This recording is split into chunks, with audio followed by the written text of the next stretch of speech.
100க்கும் மேற்பட்ட கிளைகள் கொண்ட உங்கள் 5K கார் கேரில் இப்பொழுது நீங்களும் பிரான்ச்சைசி எடுக்கலாம். கால் 9159855555. இப்போ உங்க கேர்ள் ஃப்ரெண்டோட ஒரு கார்ல போறீங்க லாங் டிரைவ். இல்ல அதான் இந்த எக்ஸ்பீரியன்ஸ் இருந்துச்சுன்னா டெவலப் பண்ணலாம். நீங்க ஒன் சைட் லவ் பத்தி என்கிட்ட கேட்டீங்கன்னு வச்சுக்கோங்களேன், அடிப்பான் தலைவன்.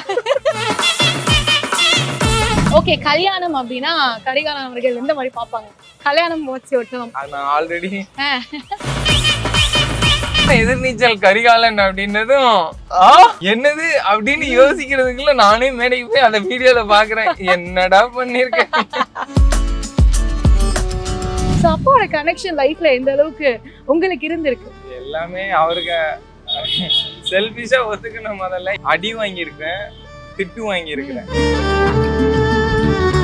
தனியா வரும்போது அந்த வறுமை, அந்த சாப்பாட்டுக்கான கஷ்டம் எல்லாமே வந்து ஒரு மாதிரி நம்மள வாட்டி வதைக்கும் அப்படின்னு சொல்லலாம். ரொம்ப ரொம்ப பயங்கரம். சில நேரம் அரிசியை ஊற வச்சிருப்பாங்க, அப்போ ஒருத்தர் இருந்து கால் வரும், எல்லாம் ஒர்க் பண்ணல, சோ அந்த டீட்டெயில் கேட்கதான். ஆமாண்ணா, ஆமா சரி, நான் படம் இல்லடா அடுத்து ஒண்ணு பாக்கலாம்டா அப்படின்னு இருக்கும். அல்சர் ஃபார்ம் ஆகுறதுக்குள்ள போகணுங்க வீட்டுக்கு. பட் இப்போ வந்து லவ்வபிள் சைடு ஆஃப் கரிகாலன் அவர்களை கேட்டு தெரிஞ்சுக்க போறோம். இப்போ வந்து ஒரு சிச்சுவேஷன் தரேன், ஓகேவா? இப்போ உங்க கேர்ள் ஃப்ரெண்டோட ஒரு கார்ல போறீங்க லாங் டிரைவ். இல்ல அதான் இந்த எக்ஸ்பீரியன்ஸ் இருந்துச்சுன்னா டெவலப் பண்ணலாம். நீங்க ஒன் சைட் லவ் பத்தி என்கிட்ட கேட்டீங்கன்னு வச்சுக்கோங்களேன், அடிப்பான் தலைவன். பட் ஒரு ஹைபோதெட்டிக்கல் சிச்சுவேஷன் தான், சும்மா ஒரு சிச்சுவேஷன் தரேன். இந்த மாதிரி சிச்சுவேஷன் லைஃப்ல நடக்குது, கேர்ள் ஃப்ரெண்டோட ஒரு லாங் டிரைவ் போறீங்க, எந்த மாதிரி பாடல்கள் கேட்டுட்டு போவீங்க? இல்ல நான் தனியா போனாலே நல்ல பாட்டு கேட்பேன். இதுக்கு எதுக்கு கேர்ள் ஃப்ரெண்ட் எல்லாம்? ஐயோ, அதுல என்ன பாட்டு கேட்கலாம்னா, எனக்கு இந்த வெள்ளை புறா ஒன்று அந்த பாட்டு வந்து நல்லா பாடுறீங்களே. ஐயோ சாரி, காலைல ரன்னிங் போற டயத்துல எல்லாமே அது கேட்பேன். அது சில நேரம் ஒரு மாதிரி ஸ்ட்ரெஸ்ஸா இருக்கும், வீக் ஆயிட்டு இருக்கும் அப்படின்னா அந்த பாட்டு வந்து நம்மளுக்கு அமைதிப்படுத்துறேன். அதே மாதிரி இது ராசாவே உன்னை காணாத நெஞ்சு, அது ரெண்டு பேர் பாட்டதே நல்லா இருக்கும். ராசாத்தி உன்னை காணாத நெஞ்சும் சரி, ஜானகி அம்மா எஸ் தாஸ் சார் நினைக்கிறேன், ஒவ்வொருத்தரோட இது தனியான இது இருக்கும் ட்ராக்கு. அது எல்லாமே ரேடியோல நான் வந்து பிளே பண்ணி விட்டுட்டு அழுது தீத்துட்டு, இன்னையோட நம்ம கவலை எல்லாம் தீர்ந்துடுச்சுடா அப்படிங்கிற மாதிரி அந்த சாங் இருக்கும். வந்து கார் டிரைவ்ல கேர்ள் ஃப்ரெண்டோட நான் ரூம்ல தனியா சோத்துக்கல்ல படுத்து சாக போறேன், இதை கேட்டுட்டு நான் போயிட்டே இருப்பேன். ஆனா நான் கொடுத்த ஒரு இது வந்து ஒரு லவ்வா நீங்க சொல்லுவீங்கன்னு பார்த்தா அதெல்லாம் இல்ல. ஒருவேளை இருந்துச்சுன்னா ஈஸியா வரும். இப்ப நீங்க கேட்டீங்க, நான் ரேடியோ போனேன், எங்கெங்கெல்லாமா டிராவல் பண்ணேன், ஏன்னா அது இருந்தது. ஆமா. சோ இவ்வளவு நேரம் உங்களை பேச வச்சேன்னா நான் வந்து இப்போ உங்களுக்கு ஒரு டீ ஷாப் கூட்டிட்டு போறேன். உங்களுக்கு வந்து இந்த தொண்டை தண்ணி வத்தி இருக்கும் தம்பி, அதனால சாப்பிட்டு பேசுவோம் அப்படின்னு டீ குடிச்சிட்டு நம்ம பேச ஆரம்பிப்போம்.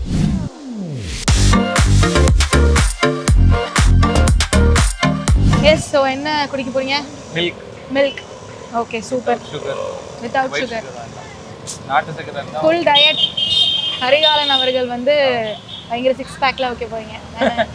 6 பேக் இல்ல, எனக்கு ஒரு ஒரு ஒரு ரொம்ப முக்கியமான டைரக்டர் சொன்னார், கொஞ்சம் ஒயிட் சுகர் கட் பண்ணு அப்படின்னு. ஓ, அப்போ பெரிய ப்ராஜெக்ட்ல உங்களை பார்க்க போறோம். எனக்கு முக்கியமான உங்களுக்கு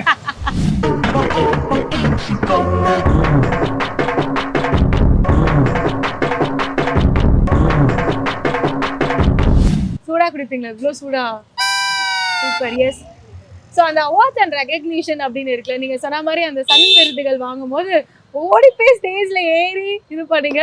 பட் எல்லா இடங்கள்லயும் நீங்க சொல்றது அப்பா அப்படின்ற விஷயத்த தான். அப்பாவை நீங்க எவ்வளோ ஹாப்பி ஆக்கணும்னு நீங்க வந்து ஓடிட்டு இருக்கீங்க, அப்பா உங்களுக்காக எவ்வளோ பண்ணியிருக்காரு அப்படின்னு நிறைய இடத்துல ஷேர் பண்ணிருக்கீங்க.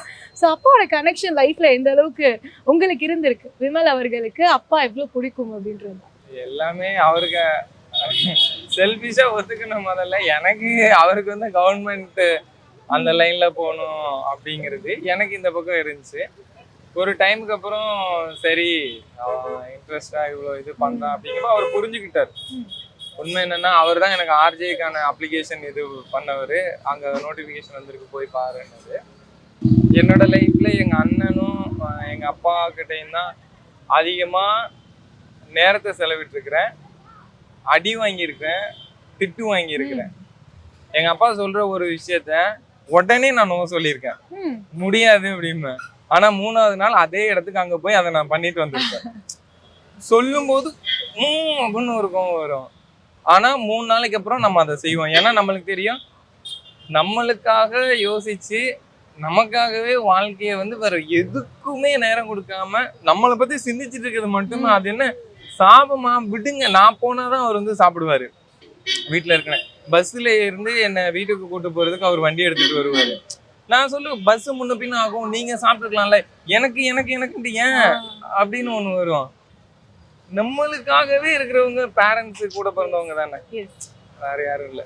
அண்ட் நான் ஒரு வார்த்தை கேட்கிறேன், உங்க லைஃபுக்கு அது எவ்வளவு பொருத்தமா இருக்கு, இல்ல உங்க லைஃப்ல பட்ட ஒரு விஷயம் அப்படின்னா பார்த்த ஒரு விஷயம் வச்சு நீங்க சொல்லலாம்.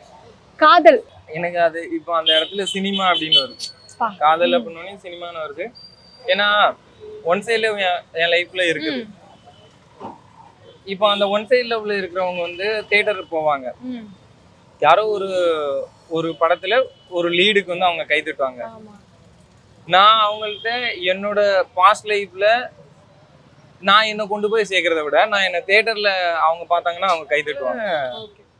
வாழ்க்கையில என்னதான் இருந்தாலும் இதன் மீதான காதல்லாம் அந்த ஸ்கேல்ல உயர் மட்டம் ரொம்ப பிடிச்சான்னா ஸ்கேல் அடிக்கிறது அது சினிமா. ஓகே. ஆனா நம்ம வந்து இந்த லவ்க்காக நிறைய விஷயங்கள் பண்ணிருக்கோம்ல சில்லியா, அது என்னவாக இருந்தது? சீரியஸா என்ன பண்ணிருக்கீங்க? அப்படி என்ன நடந்திருக்கு? அதெல்லாம் வந்து வரும் இளைய தலைமுறையின் நலன் கருதி நமக்குள்ளே புதைச்சி போஸ்ட்மார்ட்டம் பண்ணி அதை வந்து இது பண்ணியாச்சு. இல்ல டைம் வேஸ்ட், அவ்வளவுதான். இருக்கு. ஓகே, கல்யாணம் அப்படின்னா கரிகாலன் அவர்கள் எந்த மாதிரி பாப்பாங்க? கல்யாணம் வாட்ச் ஓட்டம் நான் ஆல்ரெடி என்ன பிடிச்சிருந்தா போதும், அவ்வளவுதான். அந்த மாதிரி தான் இருக்கும். அரேஞ்ச் மேரேஜ், லவ் மேரேஜ் அப்படி கண்டிஷன்ஸ்லாம் இல்ல. என்ன மேரேஜ்னாலும் ஓகே, அதெல்லாம் ஆட்டோமேட்டிக்கா நடக்கிற விஷயம். உங்களுக்கு நீங்க மேரேஜ் விஷயத்துல நீங்க ட்ரை பண்றது கிடையாது. உங்களுக்கு ஆப்போசிட்ல இருக்கிறவங்களோட இதுதான். இப்ப நான் ஓடுறேன்ல, எனக்கு ஆக்டிங் அப்படிங்கிற ஒண்ணுக்கு நான் ஓடுனேன், அது எனக்கு கிடைச்சது. நான் இதை நோக்கி நான் ஓடுனேன், இது எனக்கு கிடைச்சது. அதே மாதிரி அது நடக்கும். பட் கரிகாலன் அவர்கள் விமல் அவர்கள் வந்து எவ்வளவு ஆடிஷன்ஸ் அட்டென்ட் பண்ணிருப்பாரு, எவ்வளவு ஸ்ட்ரகிள்ஸ் தாண்டி ஒரு ரெகக்னிஷனுக்கு, ஒரு குட்டி ரெகக்னிஷனுக்கு வந்து இருந்திருக்காரு அப்படின்னு சொல்லி எங்க எல்லாருக்குமே தெரியும். பட் அந்த ஸ்கிராச்ல இருந்து வரும்போது ஒரு செல்ஃப் மேடா நம்ம போய் ஒரு விஷயத்தையும் ஒரு திருநெல்வேலியில இருந்து இங்க வந்து ஒரு சர்வைவல் அப்படின்ற விஷயங்கள் நிறைய பார்த்திருப்பீங்க. இதர் அது வந்து ரிஜெக்ஷன்ஸா இருக்கலாம், ஆடிஷன்ஸ் அட்டென்ட் பண்ணும்போது இல்லப்பா இல்ல அப்படின்ற ஒரு விஷயங்களா இருக்கலாம், இல்ல பிட்ரேலா இருக்கலாம். நிறைய விஷயங்கள் நம்ம பார்த்திருப்போம். அது என்ன வகை இருந்தது? ஏமாற்றம் எவ்வளவு வார்த்தைகள் அடங்கும் அதுக்குள்ள அப்படின்னு சொல்லலாம். ரீசெண்டா கூட ஆடிஷன்ஸ் நான் போயிட்டு தான் இருக்கிறேன். ஆடிஷன்ஸ் போறதும் ஃபாலோ பண்றதும் ஒவ்வொரு ஆபீஸ் போய் ஏறி இறங்குறதும் வந்து இதெல்லாம் ஃபியூச்சர்ல மாறும்ல. அதுக்காக அந்த ஃபியூச்சர்ல ஒரு வெற்றி கிடைக்குங்கிறதுக்காக இதை ஏறுறது எவ்வளவு சந்தோஷமான விஷயம். அப்படி நினைச்சிட்டு ஓடும்போது எனக்கு இது ஜாலியா இருக்கு. ஓகே, கடைசியா நான் தெரிஞ்சுக்க வேண்டியது, ஆஸ் ஐ செட் பேச்சுலர் அப்படின்னு வரும்போது அப்பா அம்மா அங்க ஃபேமிலியோட இருக்கும்போது நம்மள பாத்துப்பாங்க. பட் தனியா வரும்போது அந்த வறுமை, அந்த சாப்பாட்டுக்கான கஷ்டம் எல்லாமே வந்து ஒரு மாதிரி நம்மள வாட்டி வதைக்கும் அப்படின்னு சொல்லலாம். உங்க லைஃப்ல என்ன வகை இருந்தது? எந்த மாதிரி இருந்தது? பயங்கரம், ரொம்ப ரொம்ப பயங்கரம். ஆமா, சில நேரம் அரிசியை ஊற வச்சிருப்போங்க, அப்போ ஒருத்தர் இருந்து கால் வரும், திரும்ப நம்ம கால் பண்ணோம், அவர் எடுத்துக்க மாட்டோம். ஐயோ, அந்த படத்தோட ஷூட் நம்மளுக்காக தான் வெயிட் பண்ணிட்டு இருக்காங்கன்னு ரூம்ல வாங்கி வச்சு பாதி கட் பண்ணதெல்லாம் வச்சுட்டு நாம அங்க போய் நிப்போம். ஆனா அவங்க வந்து வேற ஏதோ ஒரு டீட்டெயில் கேட்கறதுக்காக நம்மளை கேட்டேன். இல்லடா நீ அது அந்த இதெல்லாம் ஒர்க் பண்றல, சோ அந்த டீட்டெயில் கேட்கறேன். ஆமா சரி, நான் படம் இல்லடா அடுத்து ஒண்ணு பாக்கலாம்டா அப்படின்னு இருக்கும். அல்சர் ஃபார்ம் ஆகிறதுக்குள்ள போகணுமே வீட்டுக்கு அப்படின்ட்டு அங்க ஏதாவது ஒரு கடையில அவசரத்துக்கு சாப்பிடும். என்னோட ஆசைக்கு இந்த உடம்ப நான் ரப்படி அடிப்பேன். அந்த ஆசை தானே நம்மளை இயக்குது, இந்த உடம்பு இல்ல.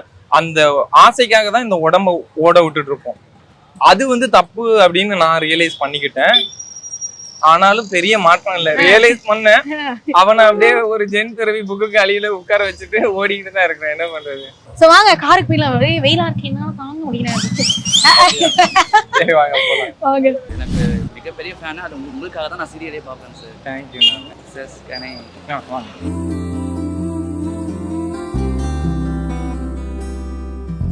Thank you sir. Welcome.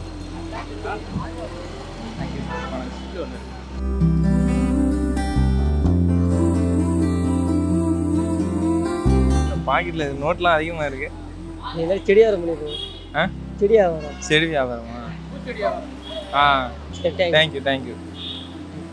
So nice இல்லையா? இந்த மாதிரி அழகா வந்து உங்களுக்காக தான் இந்த சீரியலே பார்க்குறேன் அப்படின்னு சொல்லும் போது பட் ஆனால் விமல் அவர்களால் வந்து அன்கண்ட்ரோலபிள் ஹாப்பினஸ்ஸாக இருந்தது. அங்கே போய் ஸ்டேஜில் நீங்கள் முட்டி போட்டு அப்படி ஒரு பிளெஸ்ஸிங் வாங்குற மாதிரி ஒரு ஒரு ஒரு உற்சாகமாகவே இருந்தீங்க. அந்த ஹாப்பினஸ் வந்து ரொம்ப அழகாக கேப்சர் பண்ணப்பட்டது அப்படின்னு சொல்லலாம். ஸோ எந்த அளவுக்கு இருந்தது அந்த ஃபர்ஸ்ட் அவார்டு அப்படின்ற போது? லைஃப்ல வந்து எதுலேயுமே வந்து நம்ம சரியா என்ன பண்றோம் ஒன்றும் ஒர்க் ஆகல அப்படின்னு இருக்கிற மைண்ட் செட் உள்ள ஒருத்தனுக்கு ஆனா தொடர்ந்து முயற்சி பண்ணிக்கிட்டே இருக்கணும். முயற்சியினால முடியாத கூட தெய்வத்தினால முடியும் நம்புறவன் நானு. அவார்டு அப்படிங்கிறது எனக்கு தெரியவே தெரியாது, சத்தியமா தெரியாது. அப்ப நாமினேஷன்ல நான் பாக்குறேன், வழக்கம் போலன்னா இதெல்லாம் நீ வந்து உனக்குள்ள ஏத்திக்காத அப்படிங்கிற ஒரு இது. ஆனா எதிர்நீச்சல் கரிகாலன் அப்படின்னதும் என்னது அப்படின்னு யோசிக்கிறதுக்குள்ள நானே மேடைக்கு போய் அந்த வீடியோல பாக்குறேன், என்னடா பண்ணிருக்கேன் அப்படிங்கிற மாதிரி. ஏன்னா உங்களுக்கு ஒரு ஃபர்ஸ்ட் ரெகக்னிஷன், ஒரு யங் பிளேயர் வந்து செஞ்சுரி அடிக்கிறதுன்னு ஒண்ணு இருக்கு. ஒரு சன் டிவி அப்படிங்கறதோட ரீச்சும் சரி, அதுதான் கரிகாலனோட டைரக்டர் அண்ட் சன் டிவி எப்போதுமே நான் மைண்ட்ல எனக்கு ஓடிட்டு இருக்கோம். அங்க வந்து அவ்வளோ க்ரௌட நாம வந்து ஷோ ப்ரொடியூசரா பார்த்திருப்போம். அவங்களுக்கு என்ன அரேஞ்ச்மெண்ட்ஸ் அப்படிங்கறதெல்லாம் கவனிச்சுட்டு இருந்திருப்போம். ஏன்னா நான் எம்ப்ளாயியா ஒர்க் பண்ணியிருக்கிறேன், சன்ல ஷோ ப்ரொடியூசரா நான் இருந்திருக்கிறேன். அப்போ இதெல்லாம் பார்த்த ஒருத்தருக்கு வந்து சன் வந்து மேடை ஏற வச்சு இந்தாப்பா விருதுங்கிறது எவ்வளவு பெரிய ஒரு அங்கீகாரம் இல்ல அது. இதெல்லாம் இப்ப சொல்றேன், ஆனா அப்ப சந்தோஷம் பொங்குதே அப்படின்ட்டுன்னு ஆனந்தம் கரை புரண்டு ஓடிடுச்சு. Thank you so much for spending a time with us. நிறைய பேசணும், நிறைய நான் வந்து உங்ககிட்ட இருந்து கற்றுக்க வேண்டிய விஷயம் நிறைய இருந்து. உங்கள் தமிழாக இருக்கட்டும், நீங்கள் லைஃப்பை புரிஞ்சிக்கிட்ட விதமாக இருக்கட்டும், நீங்கள் ஓடுற ஓட்டத்துக்கு எவ்வளோ இம்பார்ட்டன்ஸ் தரீங்க அப்படின்றது நல்லாவே தெரியுது. Thank you so much for spending a time. Thank you so much Bharani. இந்த தரணி போற்றக்கூடிய லெவலுக்கு உங்களுக்குள்ள இருக்கிறது வந்து மீடியால வெளிப்பட வாழ்த்துக்கள். தேங்க்யூ.